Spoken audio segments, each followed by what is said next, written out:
we want to talk about how do we keep more money. So, Mr. Pincus, if you want to tell, a few tips, a few things that we have going on where we can help our people keep more money, it's going to be awesome. So, if you want to, talk a little bit more about that. Look like you transitioned from your phone. You trying to get on your phone?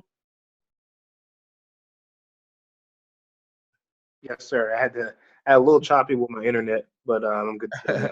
I got you. No worries. Talk to us a little bit about the importance of understanding, your tax withholdings and how you can truly get a raise on your job without even asking for one.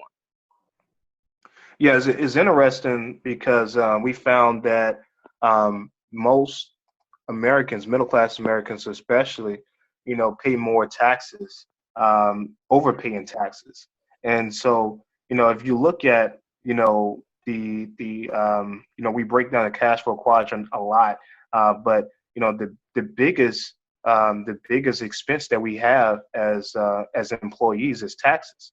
If you look at, employees, about 30 to 32% of what they earn in income goes to paying taxes. So if you have to equate, your income, and what you pay in taxes per year, just take from January all the way to April, actually, you pay in taxes. Okay, that's huge, right? And when you're overpaying wrong because you haven't set yourself up correctly to minimize your tax liability, okay, then you're gonna, you're always going to be at a disadvantage. So what we show people to do, of course, is to correct. Sorry, hold. Yeah, so sorry, hold.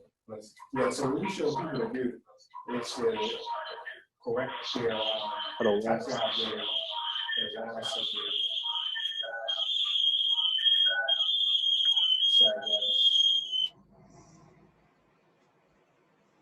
Real okay, quick. Yeah, there we go. Now we back. Yes. Okay.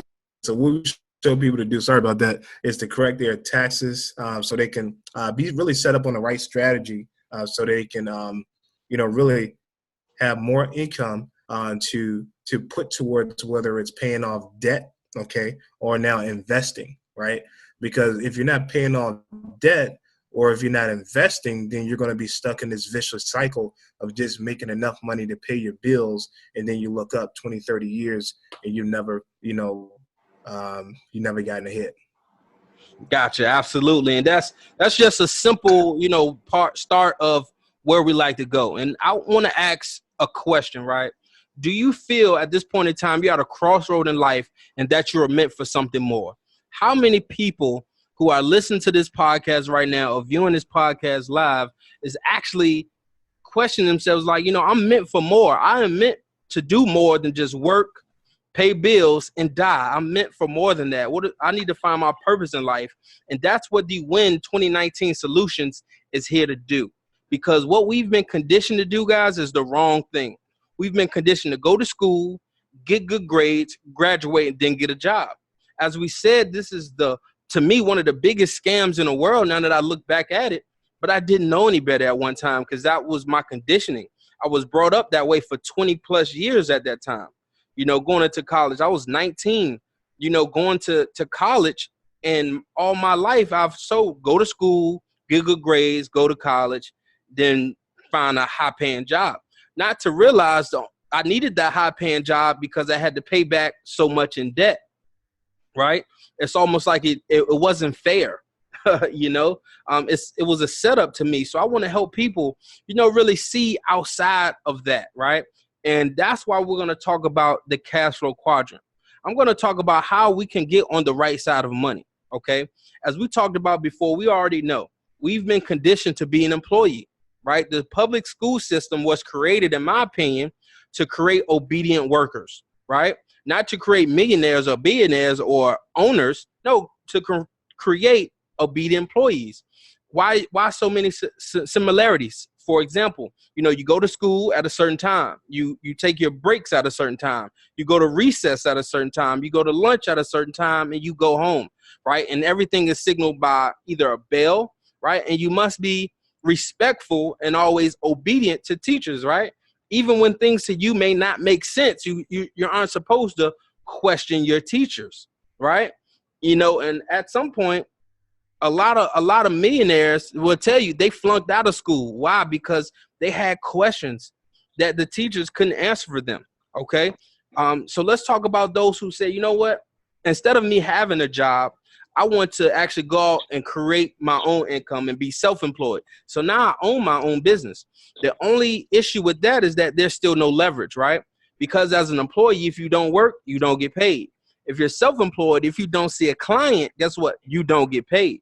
If you're a barber and you don't cut hair, you don't get paid, right? If you're a doctor and you don't see patients, you don't get paid, right? So yes, you have more leverage of really going to break when you want to, getting to work when you want to, or leaving to go home early when you want to. Guess what? You're still only getting paid off of your own efforts. So that means you only are creating active income. You're working hard with no security and no time, right? So, and this is the crazy part. On this left side of this quadrant, 95% of people live here. But guess what? They only contribute to 5% of the wealth. Okay, so I want to tell you how the 5%ers are getting 95% of the wealth. And I want Mr. Pinkston to really elaborate on the importance of getting to the right side of the quadrant. Yeah, absolutely. So, you know, one of the most important things of understanding how money works is, you know, is making sure you're not investing all of your time in the wrong quadrant. And so, you know, most people, you know, when they look at successful people, they're under the impression that most people in the S quadrant, okay, are successful. You know, because they look at the position or the prestige of the position as opposed to the actual lifestyle, right? Mm-hmm. And so self-employed people, we know doctors, lawyers, you know, people like that, or people who actually own a job, but they have this high position, quote unquote, position or status in life, but they're overworked or they're overpaid and overworked at the same time, right? Right. But you look at the right side, which is actually where you have time and money in the same sentence. That's actually now where you really start to enjoy success and really the lifestyle at the same time. Because as a business owner, you now start to create leverage. And that's what everybody really should be after, is leverage. That's where you actually now start to have other people's efforts, you know, working for your income as well. You know, the first documented billionaire, J. Paul Getty, said, I'd rather have 1% of 100 man's efforts than 100% of my own. Because 100% of your own efforts, of course, is just a job, right? And we know that you can't pass your job down to your children. You know, you can't do anything with the job. A job is really just designed to pay your bills, right?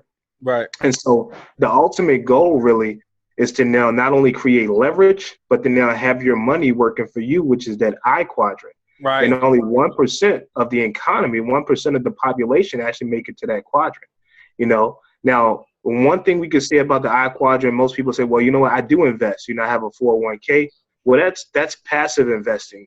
You know, passive investing, you don't even know what they're investing your money in. You know, a lot of times you're in the stock market. So if your money, you know, is tied to the market, and when the market crashes, like we'll see a correction this year, okay, then a lot of people will be back in the same position where people were in 2008, 2009. Okay, so that's the reason why, you know, the right side of the quadrant is so important, because you never really have time and money in the same sentence unless you're on that side.